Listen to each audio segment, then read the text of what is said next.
Hello guys! Magandang hapon sa inyong lahat. I am Churgas Mamasagri Channel, a faith healer, also a tarot reader. So ngayong hapon na to, natalakayin natin ano man yung maaaring mangyari or posibleng maganap sa hinaharap. Ito ay gabay lamang. So ito ay special pasilip na para sa ating Vice President na si VP Sara Duterte. So once again guys, itong reading na to ay pasilip lamang, no, upang magbigay gabay. No, ano naman yung bagay na posibleng mangyari sa hinaharap.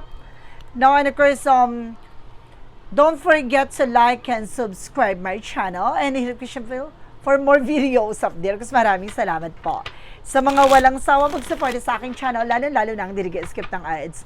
Naway pagpalain kayo ng Diyos at may kapal. Siksik-lig-lig nag-uumapaw na biyayang manumbalik sa inyo. So let's see guys, what is the messages? Advice sa iyo ng ating angel spirit, no, para sa ating Vice President, si VP Sara Duterte. So let's see and watch this. Angel Spirit Guides, please give me any information po. Ano maaaring masagap natin sa energy niya? Let's watch this. Angel Spirit, please give me information po. Okay, so there's something, the Hermit card. No, spiritual awakening. No, bagay na maaaring magmulat or maggising, no, ng katotohanan or kamalayan sa lahat ng bagay na maaaring mangyari. No, ito, there's something, Eight of Cups, something abandonment, o meron talaga siyang bagay na i-let go, no? Talagang bagay na iiwanan sa eksena. So, ganun na maaaring mangyari. No? Hagilapin pa natin to, guys. You just give me information. Because there's something, guys, with the Two Pentacles. No, kumbaga, there's something to keep her balance, no? Keep herself balanced, no? Kumbaga sinasabi ito, kailangan niya maging balanse. Timbangin yung mga bagay na makakatulong sa kanya. There's something, Ace of Cups. No, there's something, a love or passion, no? Parang talagang gusto niya, no? Ano man yung bagay na to or mga bagay na nangyari ay talagang passion niya yon, no? Talagang love na love niya. Charis. Let's see. And because there's something a charm moment for major changes. Now, may mga pagbabago na maaaring maganap dito o meron dito tungkol sa pag-ibig o relasyon with the Ace of Cups. No, for a love. No, for a love or for love situations. And there's something a charm moment for major changes. Maaaring may mga bagay na maaaring magbago. No, maaaring may mga bagay na unti-unti ng guguho with a charm moment. And there's something a Two of Swords. So, there's something a decision that you need to make. So, may mga decision dito na kailangan niya talagang tuldukan na. No, kailangan ng pagdesisyonan. No, kailangan niya ng kumilos at gumalaw with a Hermit card.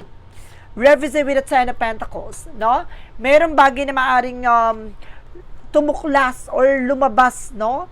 Ang informasyon tungkol sa family related, about sa finances, about sa wealth, no?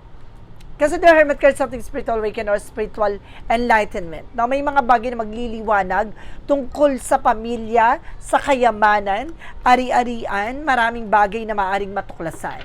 What is the Eight of Cups? Kasi maraming aligasyon tungkol sa kanya, di ba? So, there's a possible na maano na siya, makiklear o maaring malalaman na, no, ng lahat, no? Ano ba talaga ang katotohanan sa likod ng mga aligasyon? And there's something a King of Cups. No, meron ditong devoted talaga sa kanya. No, at kumbaga meron ditong talaga sumusuporta sa kanya. So, may mga bagay din dito na maaring unti-unti na rin talagang kumbaga papakawalan. So, maaring meron ditong magle-let go sa kanya. So, meron ditong talagang dating devoted sa kanya, babaklas na sa eksena with a full card, no? Wag siya, masyado kasi siyang tiwala at the same time. No, may hindi niya alam, pinaiikot-ikot lang siya ng eksena na to. Ganon. With an Ace of Cups. Represent guys with the world. Oh! Ibig sabihin dito may offer pala ang maaring nasa ibang bansa. No, maaring there's something international offer. Oh! So let's see what is the Tower moment. Represent what? There's something a Five of Cups. Disappointment. Na meron siyang bagay na maaaring pagsisihan dito dahil may mga bagay na unti-unti nang guguho sa sitwasyon niya. What is that Two of Swords? Ano yung bagay na kailangan pagdesisyonan? So, let's see. This is something, guys, with the Four of Pentacles. Ay, meron siyang iniingatan, territory and finances. So, meron siyang bagay na kailangang magdesisyon. No, about sa mga, meron siya, no? Bagay na ari-arian, pag-aari, no? Meron siyang bagay na iniingatan dito or kailangan ingatan. Oh. So, maraming bagay na ma-reveal talaga. So, let's see what is the Hermit card because the Ten of Pentacles. Ano to yung bagay na mamubulgar about sa family wealth, no? Or sa yaman. Seven of Cups, confusion, o maaaring there's a lot of options or multiple, no? Maraming pinanggalingan, maraming talagang eksena. Nakita mo, there's something a black. So, ibig sabihin siya, maraming nakatago dito na maaaring mabulgar with a negative, no? Negative connection, something like that. What is the Eight of Cups because the King of Cups? There's a Knight of Cups. No, mayroong mga bagay dito na maaaring gusto niyang mangyari. No, mayroon ditong gustong maisakatuparan. No, pero bagay na unti-unti nang ile-let go. No, there's something in the Knight of Cups. There's an offer proposal. May offer daw dito, guys, na paparating sa kanya. Or meron dito, guys, na maaring offer na dumating sa kanya, kailangan niya maging balance dito. May nagmamanipulate talaga sa kanya, there's a magician. May nagmamanipulate sa kanya dito, and there's an international. Ay, at maaring sa ibang bansa yon dahil there's something of promise. No, may mga pinangako dito sa kanya. No, of course, there's something, guys, with the Four of Cups, just re-evaluate or analyze. Na may mga bagay dito kailangan niya pag-isipang mabuti. Klaruhing mabuti. Dahil may mga bagay siya dito kung hindi niya pag-iisipang mabuti, no, dahil may mga bagay na madidisappoint siya at unti-unti nang guguho. Ano man yung bagay na kanyang ipinundar o kanyang, sinimulan. Ganon. What is the Two of Swords and the Four of Pentacles? Represent, guys, with the Two of Cups. There's a partnership.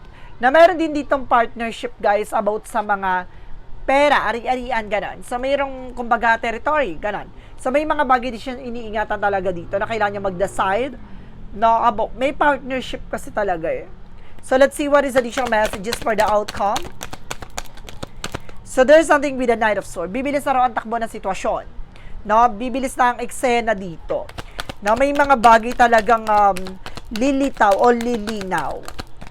No, there's something a Seven of Pentacles. There's something a harvest time. No, there's something a good and bad thing. So, depende yon. Kung may mga bagay kang ginawang mabuti, magiging mabuti ang kalalabasan. So, may mga bagay din na maaaring magtupad sa mga bagay na gusto niya mangyari. Pero dahil meron ditong, kumbaga, Eight of Cups na meron dito talagang ile-let go. No, parang masasayang yung mga pinaghirapan, something like that. There is a something a Three of Wands, awaiting for a result, awaiting for a ship. So, may resultang lalabas. No, meron ditong lalabas na result at meron ditong hinihintay na information na maaaring mangyari. And there's a Seven of Wands. So, may pumuprotekta talaga. There's a Seven of Wands for protection with a magician. Na meron nagmamanipulate sa kanya, pumuprotekta sa kanya with the international, the world, and the Ace of Cups. Na talagang may promise. Okay, so let's see. What is the Tower moment? Because the Five of Cups and the Four of Cups. And there's a Death card. Katapusan na. Now, the Death card represents something an ending. No, kumbaga kailangan niya pag-isipan mabuti ito dahil pagsisisihan niya at the end of the time. And of course, there's something a Tower moment. There's some major changes. Malaking pagbabago ang magaganap. Maaaring madidisappoint siya. Kailangan niya pag-isipan mabuti dahil malapit na. No, yung final ending. Ganon, guys. What is the Two of Swords? Because the Four of Pentacles, because the Two of Cups represent with the Two of Wands. Now, there's a first step. Now, kumbaga ngayon, kumbaga isinisecure niya na, meron siya ditong kailang pagdesisyon na o pagkatiwala na about sa pera. O meron siya dito talagang pagbibigyan ng pera, something like that. Na merong, kumbaga ilalagay doon lahat o ilalagi doon lahat. Na merong partnership. So, let's see, guys. What is additional messages tayo? With an angel spirit. No? Kasi, merong, kumbaga, nag-ano ngayon, di ba? May pinag-uusapan about sa impeachment impeachment niya. So, alamin natin, no, ano man yung magiging takbo, no, ano yung magiging eksena ng kanyang impeachment case.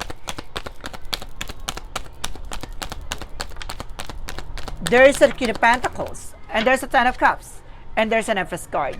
So, it means, guys, no, mayroon dito about sa family, no, na maaaring sinisecure, no, and of course, there's something an Empress card for revert, no, may bagay siyang gustong, kumbaga, mangyari, no, maaaring marirenew, something like that. So, ibig sabihin dito, maaaring masagot niya ang impeachment cases, but this something a Five of Swords, gigisahin siya sa sariling mantika. So, kung sinasabi dito na maaaring maraming malalantad din regarding about sa family niya. So, hindi lang sa kanya pala talaga. No? Tatama rin to about sa family member niya. No? Mula sa tatay niya, hanggang sa kanya, hanggang sa kapatid niya, hanggang sa mga pamangkin niya. Ganon. Lalabas. So, let's see what is additional messages. And there's something at Temperance. A perfect timing. Darating na tong perfect timing na to about sa impeachment niya. So, ang mangyayari ba? May impeach ba siya o hindi? Alamin natin.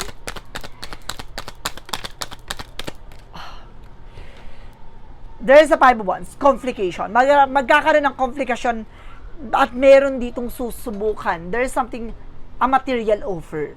Ibig sabihin may offer na ibibigay o mayroon ditong babayaran. Ganon.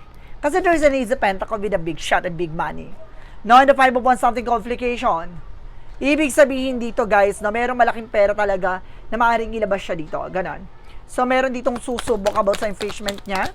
And there's a Five of Pentacles. At dito lalabas kasi about sa financial loss, so financial crisis. Ito yung usapin about sa corruption. So, lalatag yun. No, lalabas yun about doon. So, lahat ng yun sasagutin niya dito. Oh my God! So, matutuloy talaga. So, may impeach talaga siya. There's a possible na may impeach siya. So, if ever na gana naman yung mga maaaring mangyari at maganap sa kanya, sa situations niya, oh my God! This is something in the healing. So, magkakaroon na ng healing, no, ang ating bansa. At maaaring there's a Knight of Swords, maaaring may stress at ma-depress siya dito. And of course, there's something Ace of Pentacles, ay Ace of Swords, something a mental clarity at magbibigay liwanag na, no, sa isipan at sa pananaw ng mga tao, no, mababago na raw. So, let's see, additional messages pa. Ano man yung mga bagay na maaaring masagap natin sa energy ng ating Vice President? There's a Wheel of Fortune. Talaga, there's something destiny to happen. So, kumbaga sinasabi dito na nakalaan na or maaaring mangyari na ang kaloob ng Diyos with the Six of Swords. A transition, ang malaking pagbabago. And of course, the Devil card. Ang sugpuin, ang demonic. Oh my God! The Wheel of Fortune is something a destiny. A Six of Swords, something a transition with a Devil card. So, ibig sabihin, no, mapupuksa, matutumbok, matatapos na agad ang demonic lines or cords, no, na nangyayari sa ating bansa. Ay, ibig sabihin dito, no, kaugnay niya ay maaaring matukoy na kung sino ba talaga ang purot dulo ng lahat. Ooh. Angels, privilege information pa. There's a King of Wands, something, and look at the bigger picture. Unti-unti na makikita. No, masisilayan dito ang babae, mother figure with the Queen of Cups, na maaaring nagmamanipulate and very dramatically actress at co-control sa kanya. And kasi sa the Ace of Wands, something a new project. Dito papasok ang bagong plano, no, na maaaring magbukas sa panibagong tagumpay. Ay, ano kaya yun, guys? No, there's a hangman na maaaring maipit. Ay, may laban siya dito na gustong gawin yung tao na yun na parang nagko-control dito. No, mayroon ditong bagay na maaaring maipit with the hangman stuck. Oh my God, guys, let's see. Additional messages pa tayo for last message sa kanya. Ano yung maaaring magbigay gabay sa kanya? Ano yung dapat niyang gawin? Oh my God, this is something, a revelation. No, maraming marireveal talaga. At mayroong paalala with a judgment for a wake-up call. No? A wake-up call represent with the justice card. Ang paghuhukom. Ito na nga. Ang justisya, judgment, justice. The moon card revelation.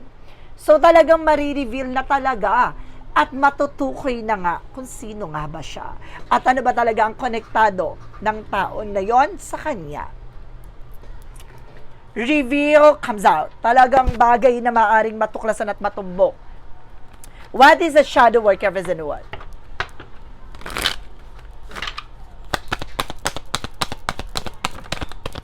And there's something in inner cosmos, trauma seeking, go deeper. So, pinapakita dito na maaaring, kumbaga, ito yung magbibigay trauma sa kanya. No? Napakalalim na to. No? Kumbaga, kailangan niya munang maramdaman tong bagay. Kasi meron siyang realization dito eh.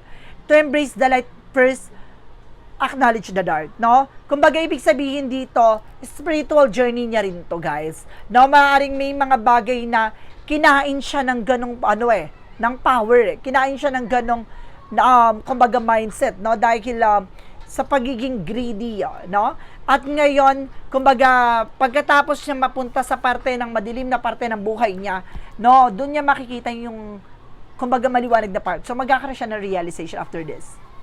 Now, what is the clarifying for a life situation?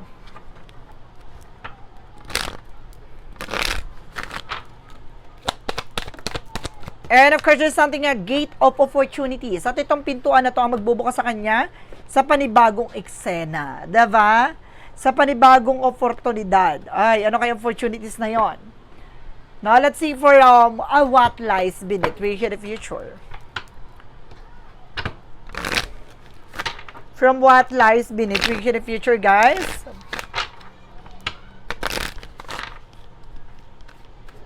Okay. What lies beneath? We hear the future. Ay, there is an insecure. Watching stuff go down, enjoy the gossip. One more card, please.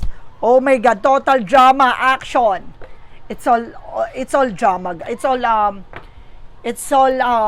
total drama. So, lakas dramatically eksena. Parang teleserye, ganun. There is something watching it go down. So, mayroon talagang marites or chismosa na maaaring kumagat, magiging talamak. No? Pag-uusapan to, there's something in envy. Insecure.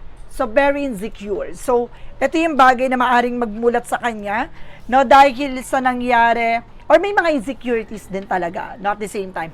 Or meron ditong may naiinggit din sa kanya. Siguro kaya to ginawa sa kanya, no? Na nailagay siya sa posisyon na yon dahil itong tao na to ay may malaking inggit din sa kanya, no? Kumbaga, kaya siya inilagay sa ganito dahil para hindi para no, para tulungan, kundi para gamitin. No? Kumbaga, hindi niya alam na ginagamit siya ng tao na 'yon, no? So, itong total drama, ibig sabihin talagang there's a drama queen talaga, guys. No, it's all about drama. So, talagang akala niya sa teleserye lang nangyayari yung ganong eksena. No. No? Sa totoong buhay din. There's a total drama. Nakita niyo, guys? There's a total drama. So, guys, maraming salamat po. So, once again, this is something special pasili para sa ating Vice President na si BP Sara Duterte. So, don't forget to like and subscribe my channel and share ko siya for more videos update. Dahil kasi maraming salamat sa mga walang sawa pag-support sa aking channel, lalo-lalo na ang skip ng ads. Once again, guys, paalala ko, ito ay pawang gabay lamang na maaring pasilip sa posibleng mangyari sa kinaharap. Pwedeng mangyari, pwede hindi mangyari, gano'n. So, ito ay pasilip lamang sa kanya. So, gabay lamang po ito, ha. Ulitin ko, gabay lamang po ito. So, guys, maraming salamat and see you in the next video. Bye-bye and babush.